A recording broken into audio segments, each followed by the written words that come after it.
আসসালামু আলাইকুম রহমতুল্লাহ। আলহামদুলিল্লাহ ওয়াসসালাতু ওয়াসসালামু আলা রাসূলিল্লাহ নবিয়ানা মুহাম্মদ ওয়া আলা আলিহি ওয়া সাহবিহি আজমাইন। সম্মানিত সুধী, আমি শবে বরাত বিষয়ে কিছু বলতে চাই অতি সংক্ষেপে। ওমা তৌফিক ইল্লা বিল্লাহ।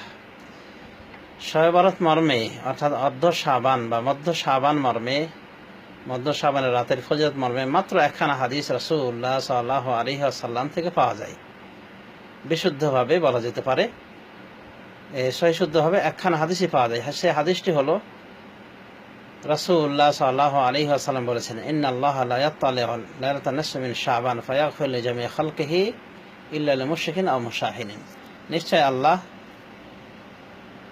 উঁকি মারেন তথা বিশ্ববাসীর দিকে তাকিয়ে দেখেন, অতঃপর তিনি তার সৃষ্টি করে সকলকে ক্ষমা করেন, একমাত্র মুশরিককে বা হিংসুককে নয়। এই হাদিসটি সুনান ইবনে মাজাহ এসেছে, সহিহ ইবনে হিব্বানে এসেছে। ইবনে হিব্বান হাদিসটিকে সহিহ বলেছেন। আল্লামা নাসিরুদ্দিন আলবানী রাহমাতুল্লাহি আলাইহি, যিনি বর্তমান জামানার যুগশ্রেষ্ঠ মুহাদ্দিস, তিনি বলেছেন হাদিসটি সহিহ। সিলসিলাতুল হাদিস আস-সহিহাতে তিনি বিস্তারিত আলোচনা করে হাদিসটিকে সহিহ বলেছেন। এই একটি মাত্র হাদিস রাসূলুল্লাহ সাল্লাল্লাহু আলাইহি ওয়াসাল্লাম থেকে প্রমাণিত। বাকি যা কিছু বলা হয়ে থাকে রাসূলুল্লাহ সাল্লাল্লাহু আলাইহি ওয়াসাল্লামের নামে সবগুলি জয়ীফ অথবা জাল। যেমন এ রাতকে কেন্দ্র করে ইবাদতবন্দি করা, দিনে রোজা রাখা, রাতে কিয়াম করা, এ মর্মে হাদিসটি জয়ীফ, অত্যন্ত জয়ীফ। অনুরূপভাবে 100 রাকাত নামাজ পড়ার যে গুরুত্ব দেওয়া হয়ে থাকে এ রাতে, এটি আস্ত জালিয়াত হাদিসের ওপরে ভিত্তি করা কথা, অর্থাৎ জাল হাদিস, মিথ্যা কথার ওপরে ভিত্তি করা হয়েছে। এই নামাজের সূত্রপাত হয় 448 হিজরিতে। প্রথমে বাইতুল মুকাদ্দাসে কিছু মূর্খ ইমাম এই নামাজকে জারি করে, এবং ইতিহাস বলে যে এই নামাজ যখন শুরু হয় তখন ওলি আউলিয়া যারা ছিলেন, মুত্তাকি পর্যায়ের লোকেরা, তারা বাইরে চলে আসতেন, মসজিদে বাইতুল মুকাদ্দাস মসজিদের বাইরে চলে আসতেন, এই ভয়ে যে না জানি আল্লাহর আযাব গজব এসে তাদেরকে জমিন সহ ধসিয়ে না দেয়। কারণ এত বড় একটা বিদআত চালু করেছে যার নজির শত শত বছর থেকে নেই। না আল্লাহ রাসূল সাল্লাল্লাহু আলাইহি ওয়াসাল্লাম করেছেন, না সাহাবায়ে কেরাম করেছেন, না তাবেঈন ইজম করেছেন। নির্ভরযোগ্য সূত্রে পাওয়া যায়। তো যা হোক, এই 100 রাকাত নামাজ দেখে পালিয়ে যেতেন আল্লাহর গজবের ভয়ে। সেই 100 রাকাত নামাজ আমাদের বাঙালি জাতি পড়ে। চিন্তা করে দেখেন তাহলে আমাদের বাঙালি জাতি কত হতভাগ্য, কত দুর্ভাগা এবং কত বড় মিসকিন শরীয়তের ক্ষেত্রে, যে একটা জালিয়াত নামাজের ওপরে এত গুরুত্ব। তাহলে 100 রাকাত নামাজ পড়ার হাদিসটি একেবারে আস্ত জালিয়াত, জালিয়াতদের জাল করা হাদিস। আর জাল হাদিসের উপর আমল করা শয়তানের দ্বীনের খেদমত করা, অর্থাৎ শয়তানের ধর্মের খেদমত করা, ইসলাম ধর্মের খেদমত করা হয় না। ইবনে তাহির আল ফাতানি আল হিন্দি তিনি বলেন যায়েদ ইবনে আসলামের বরাতে, যে তিনি বলছেন, মান আমিলা বিখাবারিন সাহহা আনহু কাযিফ ফাহুয়া মিন খাদামিশ শাইতান। যে ব্যক্তি এমন হাদিসের উপর আমল করে যার জালিয়াত হওয়া, মিথ্যা হওয়া প্রমাণিত, মানে ওটা রাসূল সাল্লাল্লাহু আলাইহি ওয়াসাল্লাম থেকে প্রমাণিত নয়, এমন হাদিসের উপর যদি আমল করে তাহলে সে শয়তানের একজন খাদেম। সুতরাং 100 রাকাত নামাজ পড়ে কার দাসত্ব করা হয় এখান থেকে আমরা সহজে বুঝতে পারি। অতএব এই জঘন্য বিদআত থেকে সতর্ক থাকা উচিত। এ রাত সম্পর্কে আরো বিশ্বাস করা হয়ে থাকে যে এ রাতে কোরআন নাজিল হয়েছে। এটা একটা জালিয়াত কথা, মিথ্যাচার। এর থেকে ডাহা মিথ্যা কথা হতেই পারে না। কারণ আল্লাহ রাব্বুল আমিন সূরা দুখানের ভিতরে বলছেন, ইন্না আনজালনাহু ফি লাইলাতিন মুবারাকা। আমি কোরআনকে নাজিল করেছি একটি বরকতময় রাতে। এই বরকতময় রাত বলতে কেউ কেউ এদিকে গিয়েছেন যে এটি হলো শবে বরাতের রাত। তো এটা মিথ্যা কথা। কারণ মহান রব্বুল আমিনের এক আয়াতের ব্যাখ্যা আর এক আয়াত দিয়ে আমাদের জানতে হবে। তো এখানে বরকতময় রাতের কথা বলা হয়েছে যে কোরআনকে আল্লাহ বরকতময় রাতে নাজিল করেছেন। পক্ষান্তরে সূরাতুল কদরের ভিতরে স্পষ্ট করে আল্লাহ বলেছেন, ইন্না আনজালনাহু ফি লাইলাতুল কদর। আমি কোরআনকে নাজিল করেছি কদরের রাতে। আর লাইলাতুল কদর এটা রমাজানে যে আছে একটা মুসলিমদের পাগলও জানে। অর্থাৎ লাইলাতুল কদর শাবানে হয় না, বরং রমাদানে। সে কথা আমরা মহান রব্বুল আলামিন থেকে জেনে নিই তিনি কি বলছেন। তিনি বলছেন সূরা বাকারার 125 নম্বর আয়াতে, শাহরু রমাদান আল্লাযী উনজিলা ফীহিল কোরআন। রমাদান মাস হলো সেই মাস যাতে কোরআনকে নাজিল করা হয়েছে। সুতরাং যে রাতটি বরকতময় সেই রাতটি হল লাইলাতুল কদর। আর লাইলাতুল কদর যে বরকতময় রাত, সন্দেহ আছে কি? আশা করি বিদআতপন্থী ছাড়া কারোরই সন্দেহ নেই। কারণ আল্লাহ লাইলাতুল কদর সম্পর্কে কি বলছেন? লাইলাতুল কদরে খায়রুম মিন আলফি শাহর, কদরের রাত 1000 মাসের থেকে উত্তম। তার মানে 1000 মাসের ইবাদতের থেকে উত্তম এই কদরের রাতের ইবাদত। সুতরাং এটি যে বরকতময় রাত, এটা সন্দেহাতীত ভাবে প্রমাণিত হলো। অতএব যারা বলে যে শবে বরাতে কোরআন নাজিল হয়েছে, তারা জঘন্য মিথ্যাবাদী। আল্লাহ রাব্বুল আলামিন তাদেরকে হেদায়েত দান করুন। এরপরে বিশ্বাস করা হয়ে থাকে যে এই রাতে রাসূলুল্লাহ সাল্লাল্লাহু আলাইহি ওয়াসাল্লাম কবর জিয়ারতে গিয়েছিলেন। এটা একটা মিথ্যাচার। এর মর্মে কোনো সহিহ হাদিস পাওয়া যায় না, যা পাওয়া যায় সব জয়ীফ জাল। বরং সহিহ হাদিসে পাওয়া যায় রাসূলুল্লাহ সাল্লাল্লাহু আলাইহি ওয়াসাল্লাম মা আয়েশার ঘরে যখনই আসতেন তার পালাতে, তখনই তিনি বাকি গোরস্থানের দিকে বেরিয়ে যেতেন রাতের অন্ধকারে। এ মর্মে হাদিসটি সহিহ মুসলিম থেকে দেখে নিতে পারেন। তাহলে সহিহ হাদিসে পাওয়া যায় যে মা আয়েশার ঘরে যখনই তিনি যেতেন তখনই এমনটি করতেন। অতএব শবে বরাতের রাতে রাসূলুল্লাহ সাল্লাল্লাহু আলাইহি ওয়াসাল্লাম শুধু খাসভাবে গিয়েছেন এমন কথা সহিহ হাদিস দ্বারা প্রমাণিত নয়। অতএব শবে বরাতের রাতে এভাবে যে জিয়ারতের হিড়িক পড়ে যায় কবরস্থান জিয়ারতের, এটি একটি বলা যেতে পারে বানাওয়াট অনুষ্ঠান এবং এটা ঝোটা মেলা। এটাকে মেলায় পরিণত করে দেওয়া হয়েছে, অর্থাৎ কবরস্থান মেলায় পরিণত হয়ে গিয়েছে। অথচ জয়ীফ হাদিসও এ কথাটা আসেনি যে রাসূলুল্লাহ সাল্লাল্লাহু আলাইহি ওয়াসাল্লাম সাহাবায়ে কেরামকে নিয়ে ঝাঁকে ঝাঁকে এভাবে তিনি কবর জিয়ারতে বের হয়েছিলেন। জয়ীফ জাল হাদিসে যতটুকু পাওয়া যায় ততটুকু হলো এই যে রাসূল সাল্লাল্লাহু আলাইহি ওয়াসাল্লাম তিনি একাই বেরিয়েছিলেন, সাথে মা আয়েশা বেরিয়েছিলেন, তার পশ্চাৎ অনুসরণ করেছিলেন এই মাত্র। তাহলে একটা জয়ীফ জাল হাদিস থেকেও আমরা পাই না এই আনুষ্ঠানিকতার, যা আমাদের বাংলাদেশের মানুষ, ভারতের মানুষ, পাকিস্তানের মানুষ করে থাকেন। অর্থাৎ ঝাঁকে ঝাঁকে কবর জিয়ারতের পালা পড়ে যায়, হিড়িক পড়ে যায় কবর জিয়ারতের। নাউযুবিল্লাহ মিন যালিক। এটি জঘন্য বিদআত।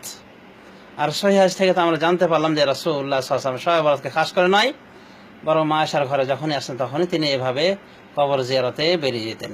আরেকটি বিশ্বাস করা হয়ে থাকে এই রাত সম্পর্কে যে এই রাতে আল্লাহ রাব্বুল আলামিন জমিনের আসমানে নেমে আসেন এবং বলেন, আছো কি কেউ রিজিক প্রার্থী, তাকে রিজিক দিব? আছো কি কেউ আরোগ্য প্রার্থী, তাকে আরোগ্য করে দেবে ইত্যাদি। এ মর্মে হাদিসটিও সহিহ নাই, বরং সহিহ হাদিসে পাওয়া যায়, যা বুখারী মুসলিমের হাদিস, যে আল্লাহ রাব্বুল আলামিন প্রত্যেকটি রাতে এমনটি করেন। অর্থাৎ প্রত্যেকটি রাতেই তিনি চলে আসেন, জমিনের আসমানে নেমে আসেন এবং বান্দাদেরকে আহ্বান করেন, বলেন, আছো কি কেউ দোয়াকারী, তার দোয়া কবুল করব? আছো কি কেউ ইস্তেগফার তলবকারী, ক্ষমা তলবকারী, আমি তাকে ক্ষমা করে দেব।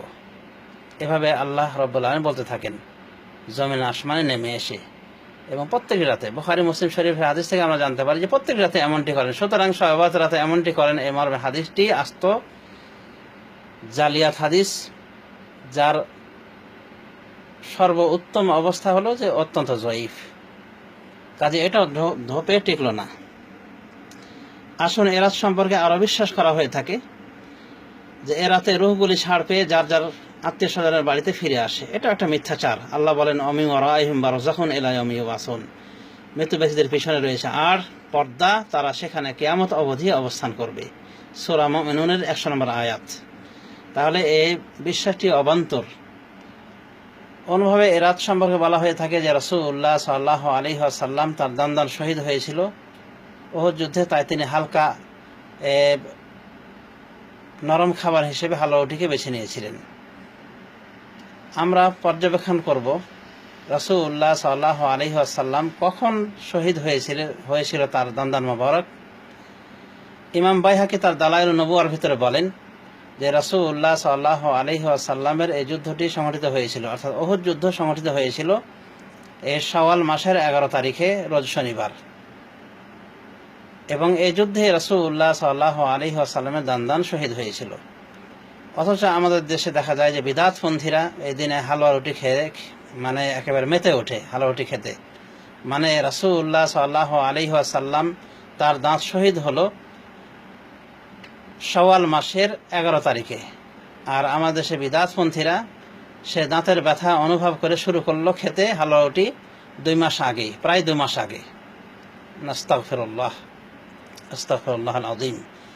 এই হলো হাস্যকর বিষয় যে রাসূলুল্লাহ সাল্লাল্লাহু আলাইহি ওয়াসাল্লামের দাঁতের ব্যথা অনুভব করছে আমাদের দেশের বিদআতপন্থীরা 2 মাস আগে।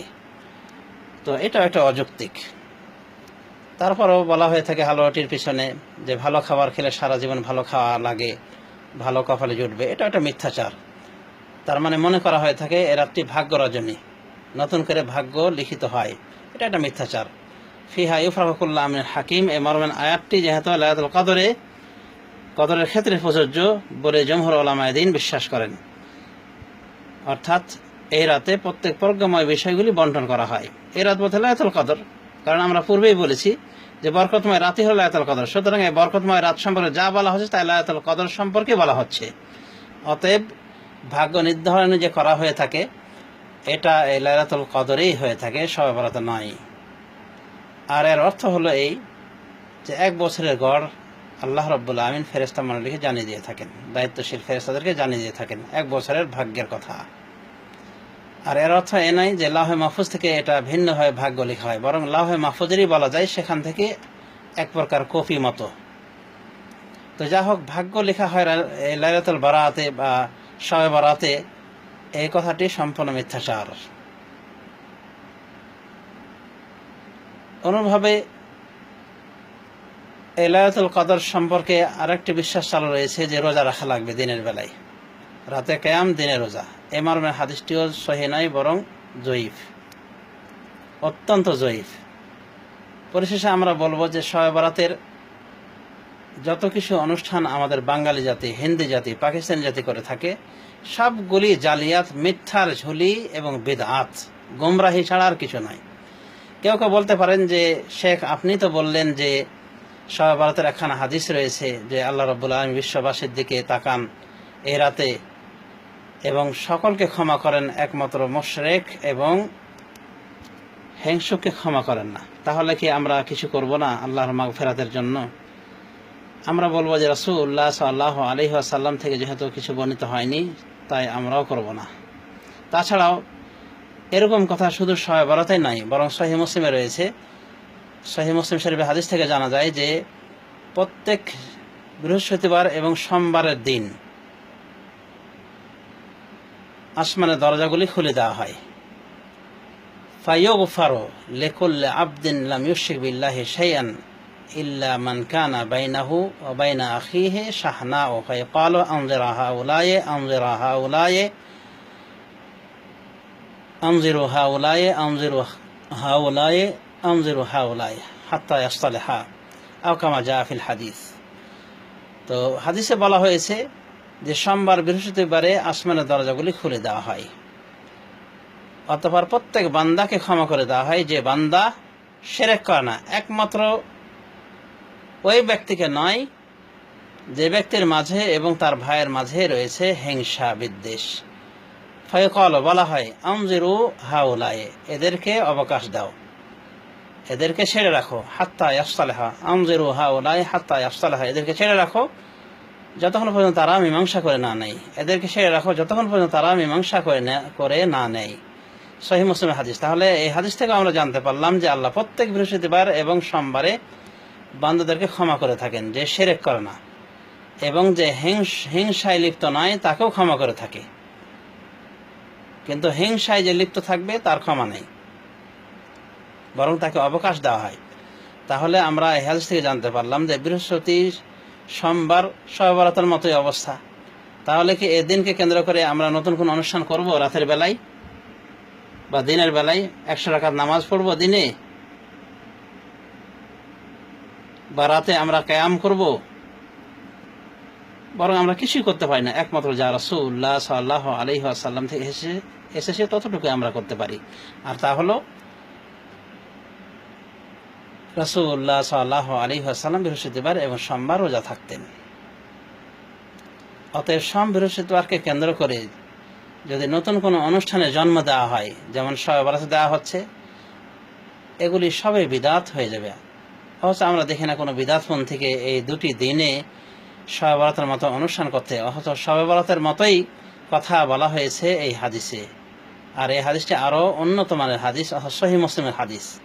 সুতরাং শবে বরাতের অনুষ্ঠান মর্মে, শবে বরাত মর্মে একখানা হাদিস পাওয়া গেছে, এর অর্থ এ নয় যে আমরা বাড়তি কিছু করব, আরো অনেক কিছু যোগ করে তালগোল পাকিয়ে ধর্মের নামে অধর্ম করবো, বিদআত চর্চা করবো। আল্লাহ আমাদেরকে সঠিক বোঝার তৌফিক দান করুন। পরিশেষে বলবো যে এ রাতে না আছে নামাজ, না আছে রোজা, না আছে জিকির আজকার, যা কিছু করা হবে নতুন করে এই রাতকে উপলক্ষ করে তাই হবে বিদআত।